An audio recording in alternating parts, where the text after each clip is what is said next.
નમસ્કાર, હું છું હિના અને આપ જોઈ રહ્યા છો ઇન્ડિયા ન્યૂઝ ગુજરાતનું ખાસ બુલેટિન આપણું સુરત. સમાચારની શરૂઆત કરતા પહેલા એક નજર કરીશું આજની હેડલાઇન્સ પર. કરબલાની શહાદતને શ્રદ્ધાંજલિ. સુરતમાં તાજિયાના ભવ્ય જુલુસ યોજાયા. ભાગળ 4 રસ્તે કોમી એકતાનું કાર્યક્રમ. તાજિયાઓને ટ્રોફી આપી સન્માન.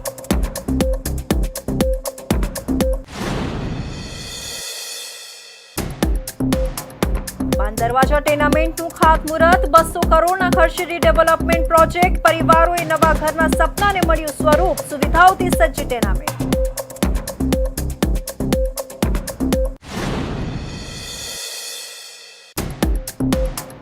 સ્મીમેરમાં અદ્યતન મશીનોનો પ્રારંભ. 128 સ્લાઇસ સીટી અને 1.5 ટેસ્લા એમઆરઆઈ કાર્યરત. ગર્ભવતી મહિલાઓ માટે એમઆરઆઈ મશીન સુરક્ષિત.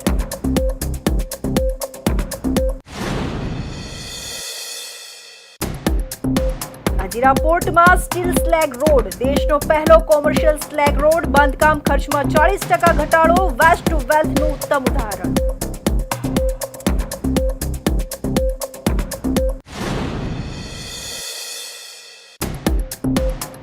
અને 35 કરોડની ઓનલાઈન છેતરપિંડીનો પર્દાફાશ. દુબઈથી ચાલતું હતું ફ્રોડ નેટવર્ક. 26 રાજ્યોમાં ફરિયાદો નોંધાઈ. 3 આરોપીની ધરપકડ.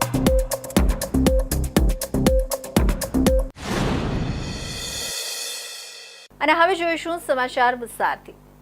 મોહરમ તહેવાર નિમિત્તે સુરત શહેરના વિવિધ વિસ્તારોમાંથી તાજિયાના ભવ્ય જુલુસ નીકળ્યા હતા. કરબલાની શહીદી યાદ કરી શોક ઉજવાયો હતો.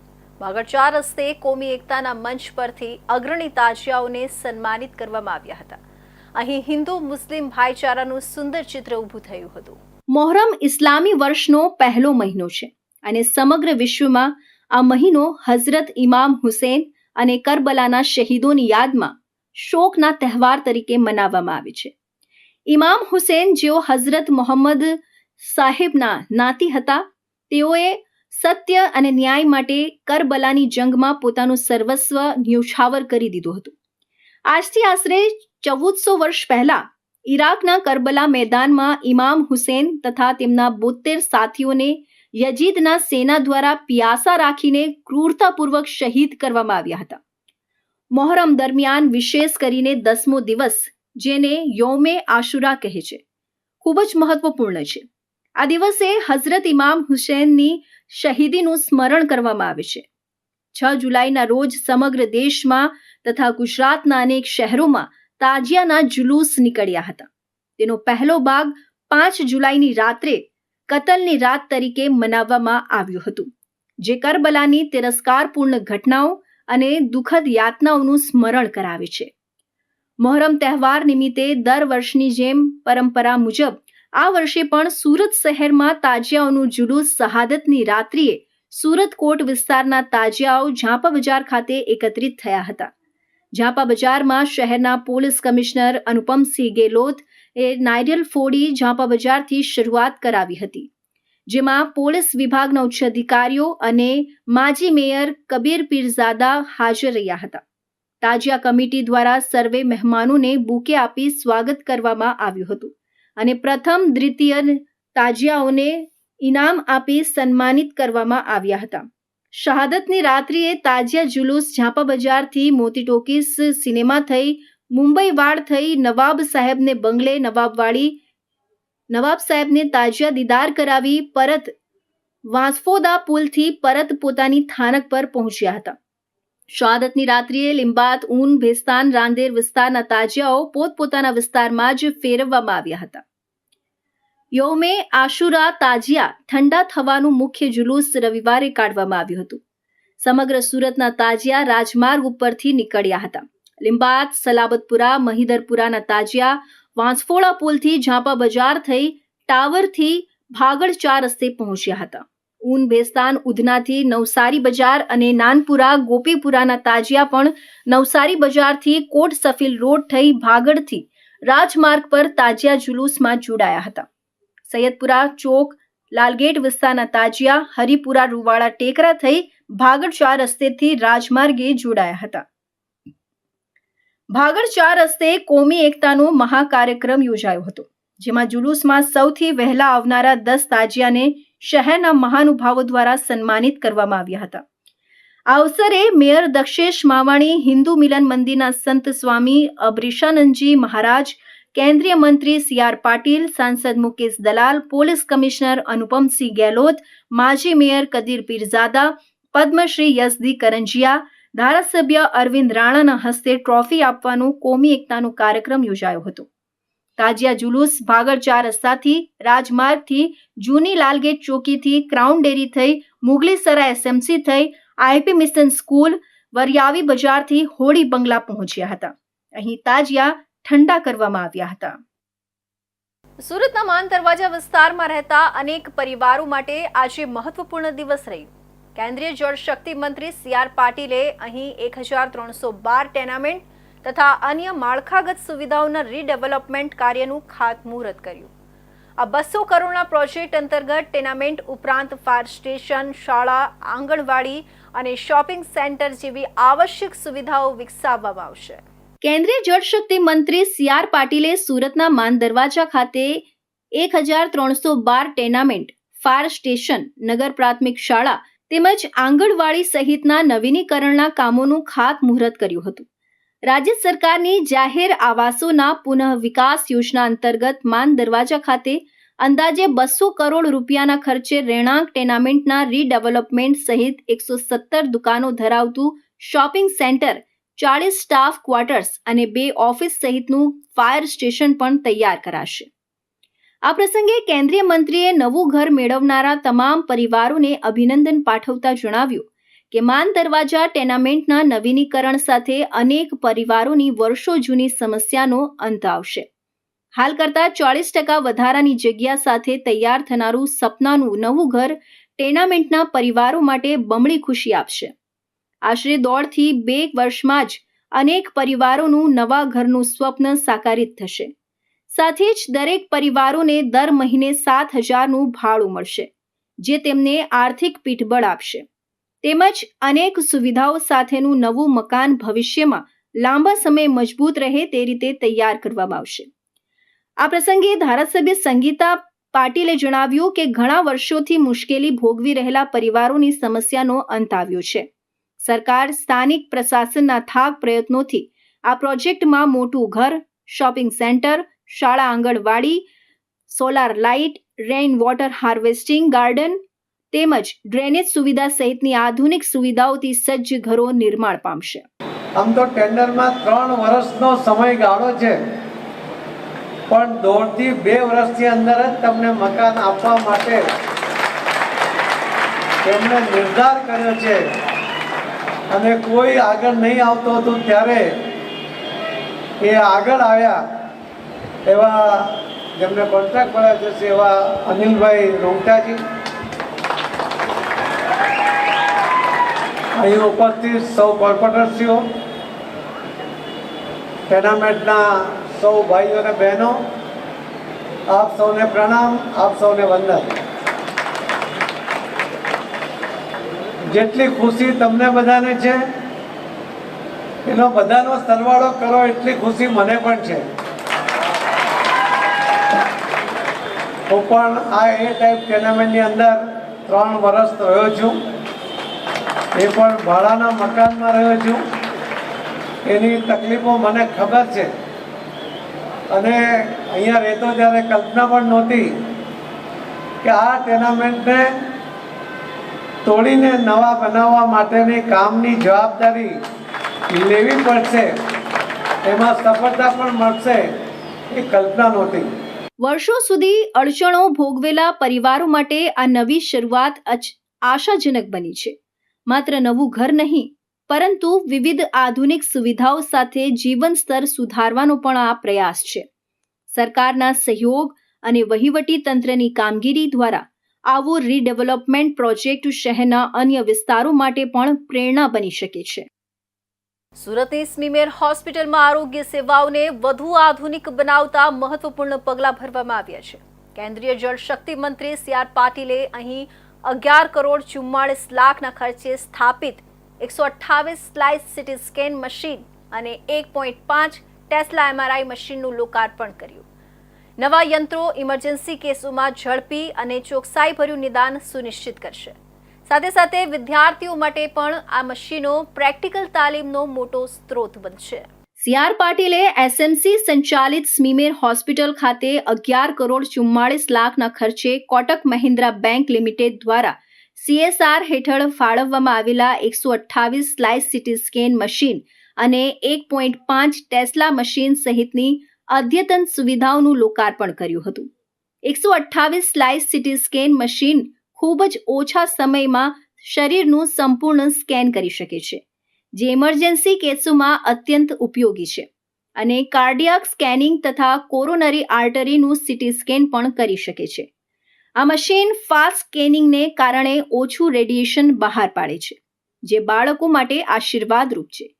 બીજી તરફ 1.5 ટેસ્લા MRI મશીન મગજ અને કરોડરજ્જુની સમસ્યાઓ જેવી કે લકવો, માઇગ્રેન, ખેંચ, ટ્યુમર વગેરેનું સચોટ નિદાન કરે છે. આ મશીન ક્ષ કિરણોનો ઉપયોગ ન કરતું હોવાથી ગર્ભવતી મહિલાઓ અને બાળકો માટે સુરક્ષિત છે. સ્મીમેર હોસ્પિટલમાં દૈનિક આશરે 20 થી 25 સીટી સ્કેન અને 20 થી 25 MRI કરવામાં આવે છે. આ અદ્યતન મશીનોથી રેડિયોલોજી વિભાગના પોસ્ટ ગ્રેજ્યુએશનના વિદ્યાર્થીઓને પણ અભ્યાસનો લાભ મળશે અને સેફ્ટી ગાઇડેડ બાયોપ્સીની પ્રક્રિયાઓ પણ તેઓ ઝડપથી શીખી શકશે. સ્મીમેર હોસ્પિટલમાં આવી આધુનિક મશીનોની ઉપલબ્ધિથી નાગરિકોને વધુ અસરકારક અને ઝડપભર્યું નિદાન મળશે. સાથે સાથે પોસ્ટ ગ્રેજ્યુએશનના તબીબી વિદ્યાર્થીઓ માટે રેડિયોલોજીના ક્ષેત્રે ટૂંકી સમયગાળામાં કાર્યક્ષમતા વધારવા જેવું શિક્ષણ માહોલ ઊભું થશે. આવી યોજનાઓ આરોગ્ય ક્ષેત્રના સશક્તિકરણ તરફનો મજબૂત પગથિયો સાબિત થશે. સુરતના અદાણી હજીરા પોર્ટ ખાતે દેશમાં પ્રથમ વખત કોમર્શિયલ પોર્ટ માટેના ભારતના પ્રથમ સ્ટીલ સ્લેગના ઉપયોગથી નિર્મિત 1.1 કિલોમીટર લંબાઈના 2 લેન રોડ સેક્શનને નીતિ આયોગ વિજ્ઞાન અને ટેકનોલોજીના સભ્ય ડોક્ટર વિજયકુમાર સારસ્વતના હસ્તે ખુલ્લો મુકાયો હતો. ભારતના ત્રીજા સ્ટીલ સ્લેગ રોડનું અદાણી પોર્ટમાં નિર્માણ થયું છે, પરંતુ વૈશ્વિક સ્તરે કોઈ વાણિજ્યિક બંદરમાં બાંધવામાં આવ્યો હોય એવો આ પ્રથમ રસ્તો છે. આ પ્રસંગે ડોક્ટર વિજયકુમાર સારસ્વતે જણાવ્યું હતું કે વડાપ્રધાન નરેન્દ્ર મોદીના વેસ્ટ ટુ વેલ્થ વિઝન હેઠળ સ્ટીલ સ્લેગ રોડ નિર્માણને પ્રોત્સાહન આપવામાં આવી રહ્યું છે, જેનો ઉદ્દેશ્ય ઔદ્યોગિક કચરાનો પુનઃ ઉપયોગ કરીને ટકાઉ વિકાસને પ્રોત્સાહન આપવાનું છે. સ્ટીલ પ્રોસેસ્ડ સ્લેગના 100% ઉપયોગથી બનાવવામાં આવેલો રસ્તો વેસ્ટને વેલ્થમાં એટલે કે કચરાને સંપત્તિમાં રૂપાંતરિત કરવાનું ઉત્તમ ઉદાહરણ છે. રિસાયકલિંગ એ સમયની માંગ છે. સ્ટીલ સ્લેગનો પુનઃ ઉપયોગ પરંપરાગત ખડકો પહાડોમાં ખાણકામની જરૂરિયાત ઘટાડે છે. એમ જણાવી સારસ્વતે ઉમેર્યું કે ઇકો ફ્રેન્ડલી એવા આ પ્રકારના રસ્તાઓ બીટુમેન રસ્તાઓ કરતાં અનેક ગણા સસ્તા અને મજબૂત હોવાથી દેશના અર્થતંત્રને આર્થિક ફાયદો કરાવે છે. સિનિયર પ્રિન્સિપલ સાયન્ટિસ્ટ અને સ્ટીલ સ્લેગ રોડ ટેકનોલોજીના શોધક CSIR-CRRI નવી દિલ્હી સતીશ પાંડેએ જણાવ્યું કે રસ્તાના બાંધકામમાં સ્ટીલના વેસ્ટનો ઉપયોગ બાંધકામના ખર્ચને 40% સુધી ઘટાડવામાં સફળતા મળી છે, કારણ કે સ્લેગ આધારિત સામગ્રી ટકાઉ રોડ બનાવવાના ખૂબ ઉત્તમ ગુણધર્મો ધરાવે છે. આ રોડ પરથી મેળવેલા અનુભવને દેશમાં સ્ટીલ સ્લેગના વ્યાપક ઉપયોગ માટેના રોડમેપ બનાવવામાં લાગુ કરવામાં આવી રહ્યું છે. આ રોડ સસ્ટેનેબલ ડેવલપમેન્ટ, ઇનોવેશન અને ઔદ્યોગિક ઇકોલોજીની પ્રતીતિ કરાવે છે. વિડીયો કોન્ફરન્સથી જોડાયેલા CSIRના ડિરેક્ટર જનરલ અને DSIR કેન્દ્ર સરકારના સચિવ ડોક્ટર N. ક્લાઇસેલ્વીએ કહ્યું કે સ્ટીલ સ્લેગ રોડ ટેકનોલોજીએ સ્ટીલ ઉત્પાદન પ્રક્રિયાના બાય પ્રોડક્ટ તરીકે મળતા સ્ટીલ લેગનો રસ્તા બાંધકામમાં ઉપયોગ કરવાની એક નવીન અને પર્યાવરણને અનુકૂળ તકનીક છે. સ્લેગ એ ઔદ્યોગિક કચરો હોવાથી તેનો ઉપયોગ બાંધકામ સહિતના ખર્ચ ઘટાડે છે. और इसका जो प्रचलन कॉमर्शियल मार्केट में हुआ वो गुजरात स्टेट में हजीरा में सबसे पहले हुआ. हजीरा की जितनी इंडस्ट्रीज है उन्होंने इसमें पार्टिसिपेट किया. AMNS मुझे याद है CRRI के साथ मिलके डॉक्टर पांडे सब पहली दफ़ा यहाँ लेके आए थे. तब पहली दफ़ा एक प्लांट लगा था. उनकी टेक्नोलॉजी को AMNS ने एक aggregate producing plant from slag वो तैयार किया था। आज उसका प्रारूप आप देख रहे हैं कि ये सेम रोड 4 साल बाद हमने अदानी पोर्ट में बनाई है। पोर्ट में बनाने का बहुत ज़्यादा फ़ायदा ये है कि हजीरा में जितनी भी रोड्स हैं, ये एक एग्जाम्पल होगा, और जितनी भी रोड्स अब हैं हजीरा में ये सब स्टील स्लैग रोड में परिवर्तित हो जाएंगी। उससे हमें कॉस्ट कम लगेगी, ड्यूरेबिलिटी बढ़ेगी, और हमारा जो स्टील स्लैग का ढेर है, मिलियंस ऑफ टन्स का जो ढेर है अपनी स्टील इंडस्ट्री में, उसका सफाया हो जाएगा, वातावरण प्रदूषित होने से बचेगा और हमें ड्यूरेबल रोड मिलेगी। और भारत इस टेक्नोलॉजी को न केवल अपने देश में बल्कि बाहर के देशों में भी आयात कर रहा है।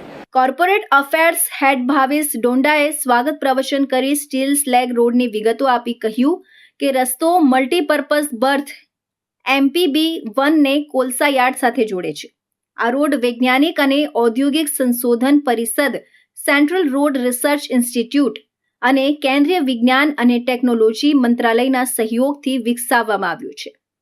મહાનુભાવોએ પોર્ટ પરિસરમાં વૃક્ષારોપણ કરી पर्यावरण संरक्षणનો સંદેશ આપ્યો હતો। તો હવે સમય છે એક વિરામનો।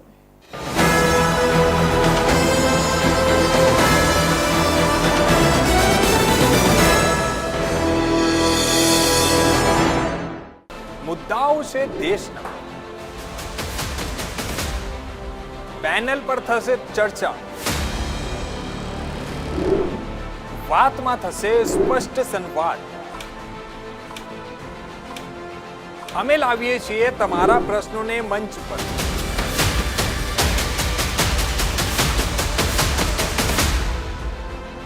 કેમ કે સમસ્યા તમારી, લડત તમારી। જુઓ મારી સાથે ફક્ત इंडिया न्यूज गुजरात पर।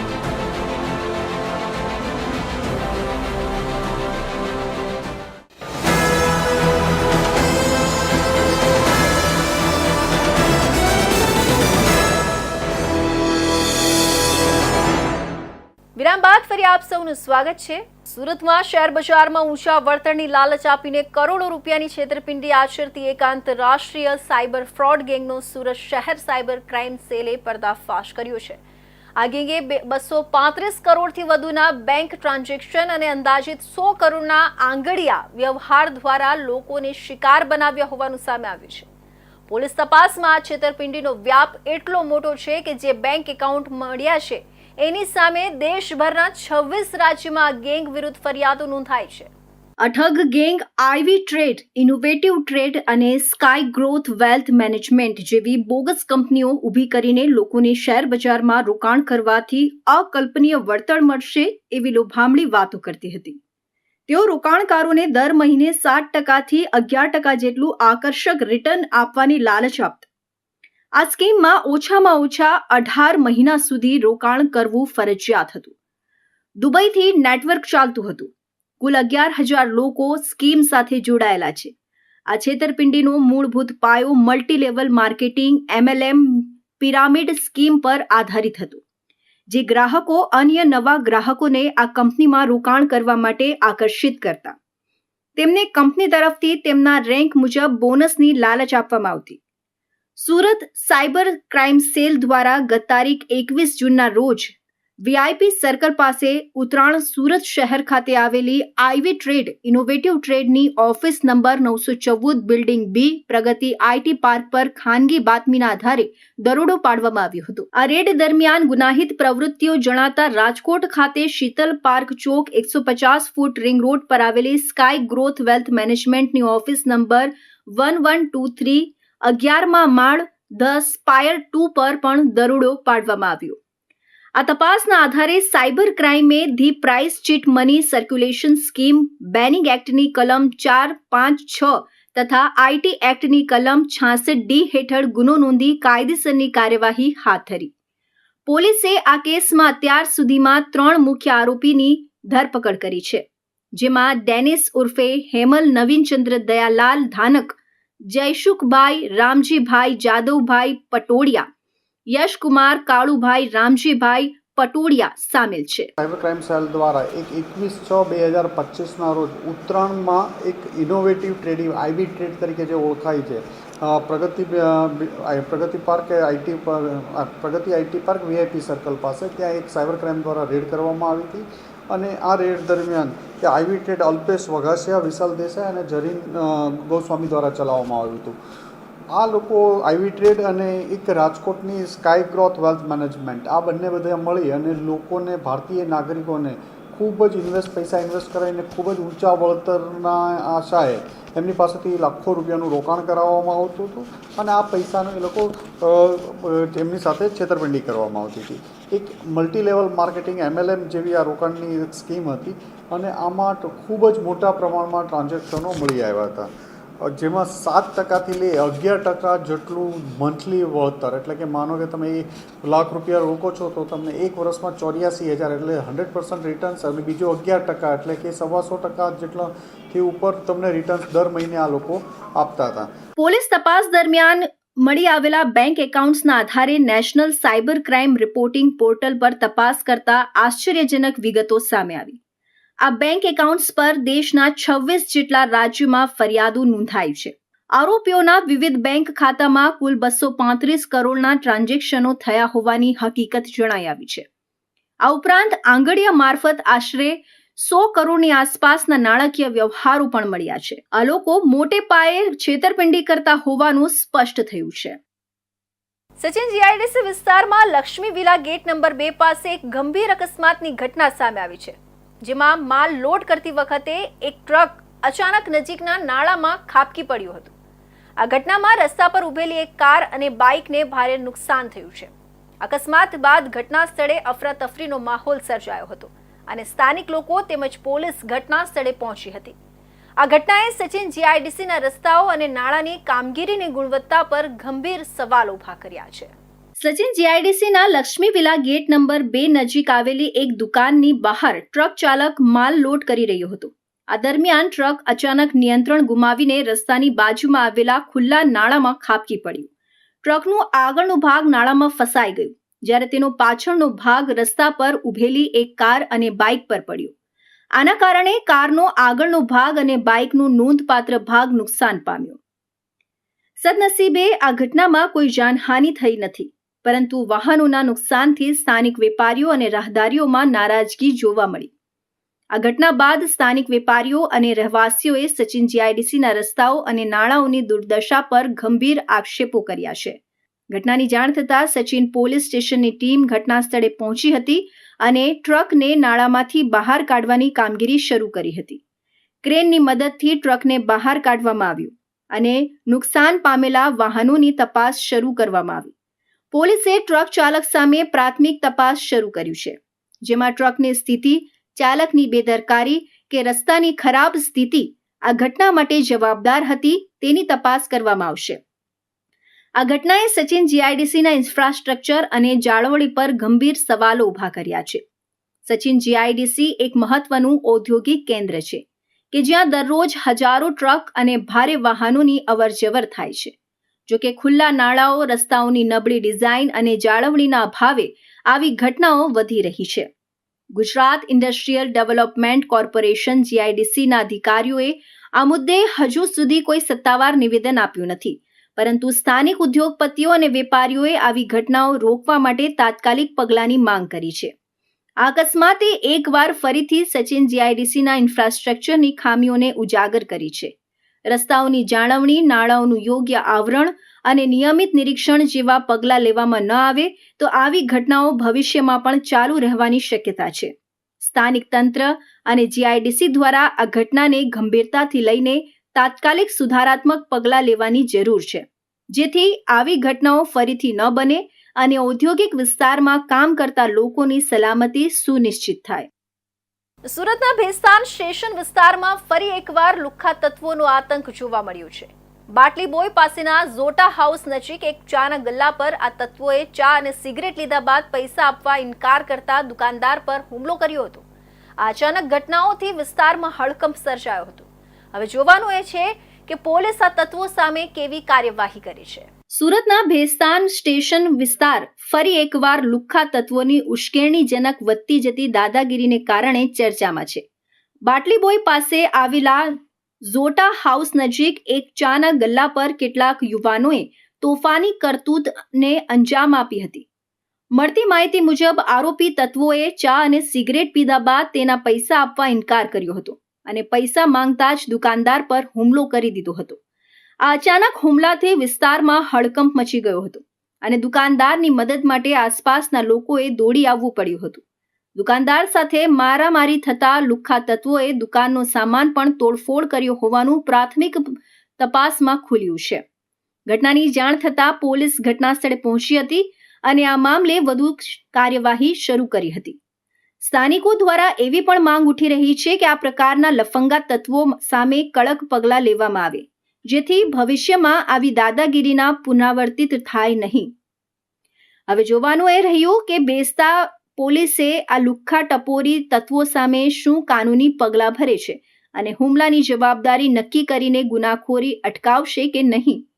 શહેરમાં આવા લુખ્ખા તત્વો સામે કડક કાયદાકીય કાર્યવાહી થશે ત્યારે જ દુકાનદારો અને સ્થાનિક લોકોનો આત્મવિશ્વાસ વધશે. ભેસ્તાન વિસ્તારમાં બનેલી આ ઘટના પોલીસ અને નાગરિક સુરક્ષા માટે ચિંતાનું કારણ બની છે. હવે સૌની નજર છે કે આરોપીઓ ઝડપાશે કે નહીં અને સમાજમાં સંદેશારૂપ પગલાં લેવાશે કે નહીં. તો શહેરમાં મોહરમ દરમિયાન કાયદો અને વ્યવસ્થા જળવાઈ રહે તે માટે સુરત પોલીસે વધુ એક મોટું ઓપરેશન હાથ ધર્યું છે. સચિન પોલીસ સ્ટેશનની ટીમે નવસારી સચિન હાઈવે પર 2 ઓટો રિક્ષામાં વિદેશી દારૂ હેરાફેરી કરતા 5 શખ્સોને ઝડપી લીધા છે. શહેરમાં કાયદો અને વ્યવસ્થાની સ્થિતિ જળવાઈ રહે તે માટે તનતોડ મહેનત કરતી સુરત પોલીસને વધુ એક મોટી સફળતા મળી છે. સચિન પોલીસ સ્ટેશનની ટીમે નવસારી સચિન હાઈવે પર કપલેતા ચેકપોસ્ટ નજીકથી 2 ઓટો રિક્ષામાં વિદેશી દારૂની હેરાફેરી કરતા 5 શખ્સોને રંગે હાથ ઝડપી લીધા હતા. પોલીસે કુલ ₹4,10,748નો મુદ્દામાલ જપ્ત કર્યો છે. આ દરોડામાં પોલીસે 823 નાની અને મોટી વિદેશી દારૂની બોટલ, 48 બિયરના ટીન, 5 મોબાઈલ ફોન, રોકડા ₹15,700 અને 2 ઓટો રિક્ષા મળી કુલ 4,10,000થી વધુનો મુદ્દામાલ કબજે કર્યો છે. મોહરમના તહેવારને લઈને શહેરમાં કાયદો અને વ્યવસ્થા જાળવવા પોલીસ કમિશનર સહિત ઉચ્ચ અધિકારીઓએ કડક સૂચનાઓ જારી કરી હતી. પોલીસે તાત્કાલિક કાર્યવાહી કરીને 5 આરોપીઓ બાકર અલી ઉર્ફે બકરા, મોહરમ અલી અંસારી, રહીશ ઉર્ફે ડબ્બુ, અબ્દુલ ગની શેખ, શહનવાઝ ઉર્ફે બંટા અખ્તર શેખ, નફીસ બસીર સૈયદ અને હૈદર અલી મોહરમ અલી અંસારીને દબોચી લીધા હતા. આ તમામ શખ્સો સામે ગુજરાત નશાબંધી અધિનિયમ 1949 અને સુધારા અધિનિયમ 2017ની કલમ હેઠળ સચિન પોલીસ સ્ટેશનમાં ગુનો નોંધાયો છે. આરોપીઓને કાયદેસર કાર્યવાહી માટે કસ્ટડીમાં લેવાયા છે. સુરતના વેસુ વિસ્તારમાં 29 મેના રોજ કાર પાર્કિંગ મુદ્દે સામાન્ય વિવાદ થયો હતો, જે બાદ કાર ચાલક, વકીલ સહિત 4 શખ્સોએ 3 યુવકોને જાહેરમાં માર માર્યો અને જાનથી મારી નાખવાની ધમકી આપી હોવાનો આક્ષેપ કરવામાં આવ્યો છે. આ ઘટનામાં બંને પક્ષે ફરિયાદ નોંધવામાં આવતા પોલીસે કુલ વકીલ સહિત 6 લોકોની અટકાયત કરી છે. ત્યારે આ સમગ્ર ઘટના સીસીટીવી કેમેરામાં કેદ થઈ હતી.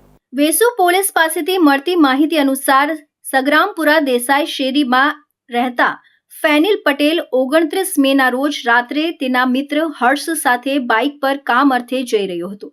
વેસુ પ્રાઇમ શોપિંગ સેન્ટરની ગલીમાં એક કેફેનું ઓપનિંગ ચાલી રહ્યું હતું, જ્યાં એક કાર રસ્તાની વચ્ચે ઊભી હોવાથી રસ્તો બ્લોક થયો હતો. ફેનિલે કાર ચાલકને રસ્તો ખાલી કરવા વિનંતી કરી હતી. જોકે કાર ચાલકે તેરે કો બહુત જલ્દી હૈ, મેં વકીલ હું કહીને ગાળો આપવાનું શરૂ કર્યું હતું. ત્યારબાદ તેણે કાર રિવર્સ લઈને ફેનિલની બાઇકને ટક્કર મારી જતો રહ્યો હતો. બાદમાં ફેનિલે તેના મિત્ર હર્ષિલને ફોન કરીને લેવા આવવા માટે જણાવ્યું હતું અને નજીકના ગ્રીન સિગ્નેચર કોમ્પ્લેક્સમાં પાણી પીવા માટે રોકાયા હતા. આ દરમિયાન આરોપી કાર ચાલક અન્ય 3 શખ્સો સાથે ત્યાં આવી પહોંચ્યો હતો અને ફેનિલને મારવાનું શરૂ કર્યું હતું. ફેનિલના મિત્રો હર્ષ અને હર્ષિલે તેને બચાવવાનો પ્રયાસ કર્યો, પરંતુ આરોપીઓએ તેમને પણ માર માર્યો અને હું વકીલ છું, જ્યાં તારાથી થાય તે કરી લે, જાનથી મારી નાખીશ એમ કહીને ગાળો આપી નાસી ગયા હતા. આ ઘટનાને પગલે ફેનિલે વેસુ પોલીસ સ્ટેશનમાં એડવોકેટ ગુલશન, વિકી ઝવેરી, રાહુલ રફતાર અને તિયા દલાઈ સામે ફરિયાદ નોંધાવી છે. ભોગ બનેલા યુવકે તાત્કાલિક પોલીસ ફરિયાદ કરી હોવા છતાં ગુનો નોંધવામાં 2 દિવસનો સમય લાગ્યો હતો. વાયરલ થયેલા વિડીયોમાં પણ ભોગ બનનાર ફેનિલને વકીલ સહિતના 4 લોકો માર મારતા સ્પષ્ટપણે દેખાઈ રહ્યા છે. તો આ હતા ઇન્ડિયા ન્યૂઝ ગુજરાતના ખાસ બુલેટિન, આપણું સુરતના મહત્વના સમાચાર. નવા સમાચાર સાથે ફરી મળીશું. ત્યાં સુધી જોતા રહેજો ઇન્ડિયા ન્યૂઝ ગુજરાત.